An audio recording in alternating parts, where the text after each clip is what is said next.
Hello. After its week-long hiatus, we're back.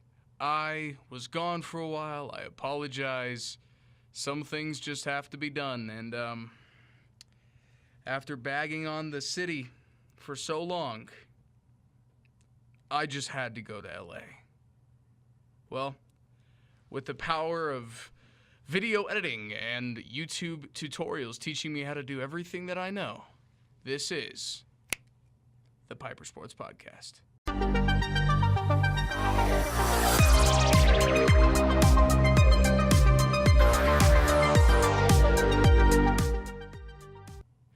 Welcome back to another great episode.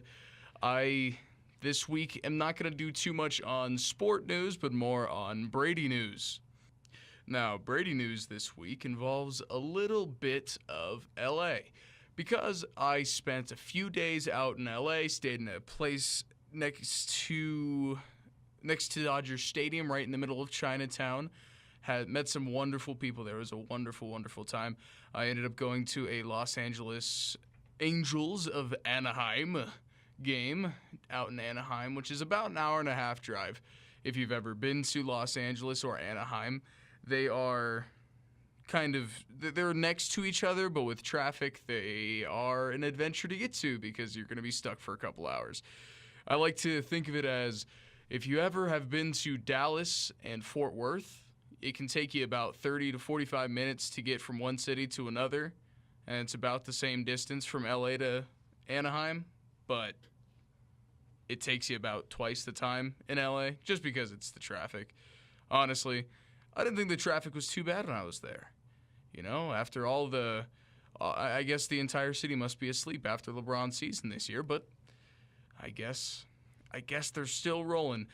As I want to start this off by giving a long moment of silence for our wonderful players, our wonderful organization, our wonderful coaches and administrative staff of the Alliance of American Football. Please remove your caps. And a moment of silence. All right, that's enough. That moment of silence was just about as long as that league lasted. I heard a while back that it had a $250 million investment just for the league to succeed. I believe the Carolina Hurricanes, a hockey team, their owner put $250 million into the Alliance of American Football, and it still failed. Its lifespan lasted less than a year. It's a sad thing to see it go after being without football for only a weekend, from the Super Bowl to the Alliance. Now we have to suffer without football for months upon months. It's going to be a horrible time. Just kidding. We have baseball, hockey playoffs, Stanley Cup playoffs, and we have NBA finals coming up soon. Oh, it's going to be a wonderful time. That just means the entire book, which I don't have with me, I had an entire notebook of AAF players and scouting for you guys because I was going to do episodes because I thought it was going to succeed. I messed up. Yeah, it's not going to happen. I apologize, ladies and gentlemen. I apologize. But I do have more baseball coverage for you. And since I did go to a Dodgers game and an Angels game, Angels opening day, that is, I would like to explain to you my thoughts, my opinions, and observations on both of those stadiums as I visited them. I went to LA. I left on Tuesday last week around noon and drove to LA. No plans. It was very, very spontaneous, and I thought, it'll be an adventure that I won't forget. And an adventure it was. I went and experienced the wonders that LA has to offer. Now, I went to the Dodgers versus San Francisco Giants game, which is a rivalry, a California rivalry, because there's so many goddamn teams in California that they have rivalries with every single one of them. And this one was pretty fun. I sat in left field, front row. I was excited, immersed with all the Dodger fans, and it was a very blue-collar atmosphere. You don't get to experience blue-collar a lot if you go to Colorado Rockies games, which is what I'm most accustomed to, because Rockies games are primarily everybody. It's blue-collar, white-collar, everybody mixing together because they don't really have a choice of team. It's Colorado or nothing. When you go to a Dodger game, you get the full experience. I had people behind me, people around me, bombarding Gerardo Parra in left field. Now, that was the most fun I've had at a baseball game in a very long time, as we were screaming out chants and yelling and mocking Gerardo Parra in left field.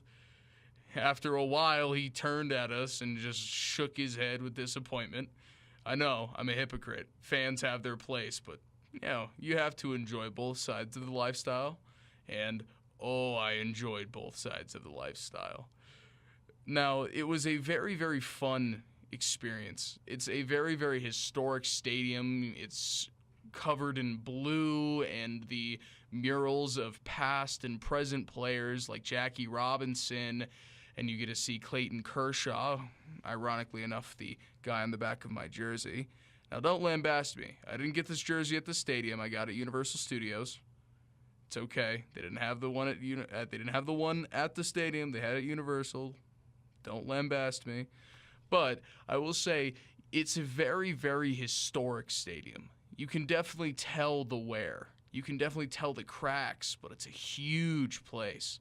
In right field, there's an all-you-can-eat stand section where you sit and you can eat as much as you want. And I found that awesome. I sat in the pavilion in the left field, where all of the semi-cheap tickets, similar to the rock pile tickets in Colorado, where it's cheap tickets. I had front row seats, but it's home run land.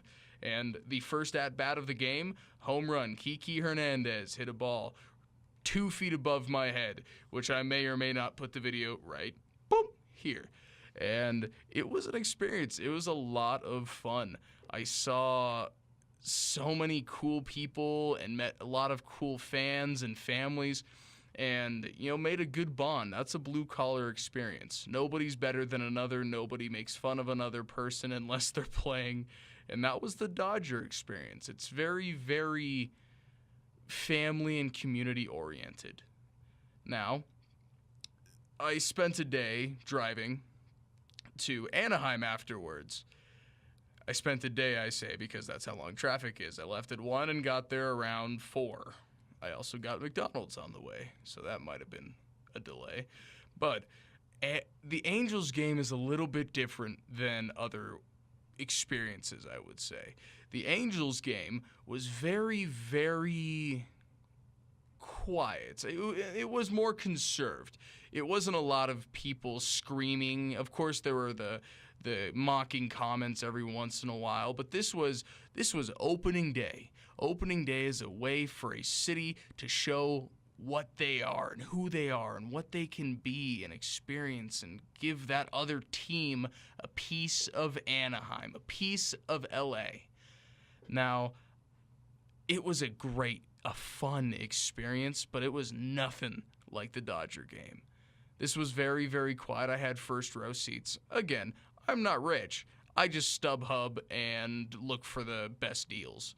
So I looked for the best deal and found front row seats down the third baseline. I'll show pictures here, here, here, here, and here of the game. It was a hell of a time. I saw Mike Trout. I bought a Mike Trout jersey, which I'm not wearing, but I'll wear in a future video because I guarantee Mike Trout's going to do something report-worthy pretty soon. But it was a fun experience. It was a beautiful stadium. Anaheim Stadium, Angels Stadium, is absolutely wonderful. And I had a fantastic time meeting a few of the people around me. It was definitely more of that white-collar, more formal feeling game. There were a lot more business people there. I met the owner of a construction company, a small construction company in California, and he was at the game, and I met a few people that were there just for business, and it definitely felt more like a, not very community-oriented, but more business and personal-oriented than a community and family-based one. Now, it was definitely more family-friendly than the Dodgers game, but if you really want to have fun, you go to a Dodgers game.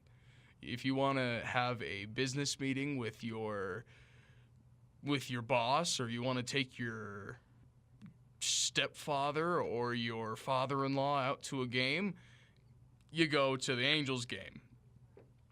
Now, the Angels got blown out opening night, so I decided, let's go explore. And I looked around, and they have really, really interesting food options.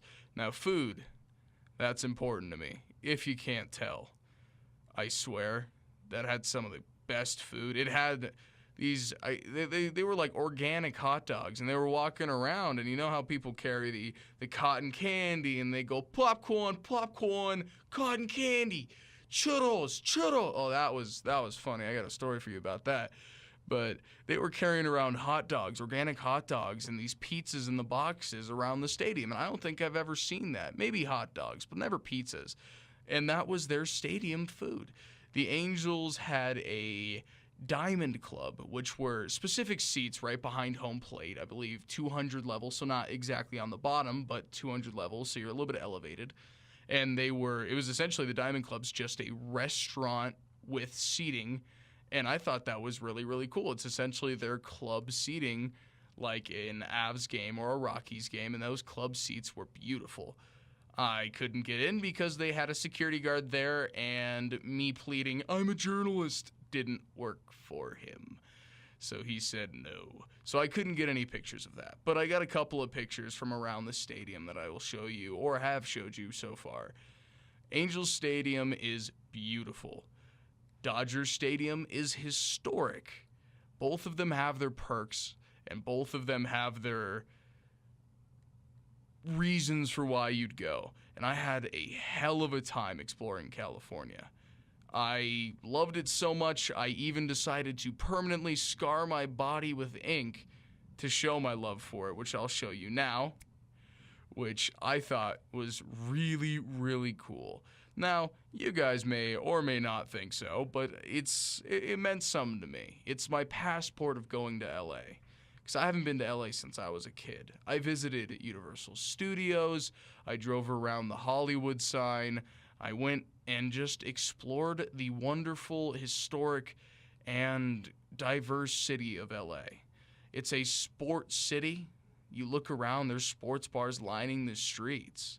It was definitely a town that I would go to again, and that I loved the experience of going to. If you have any questions about what I did in LA, or any of my experiences that I may or may not have told you already, please feel free to comment below, because I'd love to explain my experience with everybody if I could, because it was so much fun. And if you guys are interested in going with me to LA next time, I'd love that opportunity as well. But that does bring the end of this episode of not really a podcast, more of my own sort of vlog explaining to you this experience and this vacation I guess I had. But this does bring the end of the Pieper Sports Podcast. I am Brady Pieper. I hope you all have a wonderful day. Don't forget to like, comment, subscribe, hit the bell notification after the subscription so you can get notified every single time I upload. I appreciate all you guys do. Be safe, have fun. Love you guys.